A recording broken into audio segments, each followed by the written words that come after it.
તેમજ પુરુષાર્થ વિદ્યાનિકેતનમાં ગુરુ પૂર્ણિમા દિવસની ઉજવણી કરવામાં આવી હતી, જેમાં શાળાના નિયામક શ્રી ભીમશીભાઈ કરમૂર તથા કેમ્પસ ડાયરેક્ટર શ્રી ખુશાલભાઈ શિલુ અને પ્રાથમિક આચાર્ય શ્રી દક્ષાબેન ભારવાડિયા તેમજ સાયન્સ વિભાગમાંથી શ્રી હાર્દિકભાઈ સોલંકી દ્વારા વિદ્યાર્થીઓને ગુરુનું આપણા જીવનમાં શું મહત્વ તે જણાવી બધા વિદ્યાર્થીઓએ ભાવપૂર્વક ગુરુજનોને વંદન કર્યા હતા।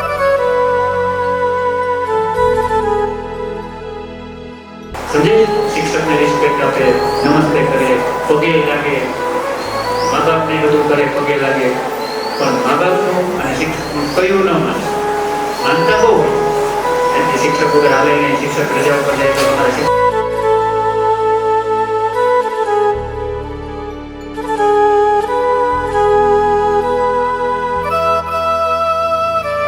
તેમજ નાના વિદ્યાર્થીઓ દ્વારા પરંપરાગત વસ્ત્રો પહેરી સુશોભન કરી ઉજવણી કરવામાં આવી હતી।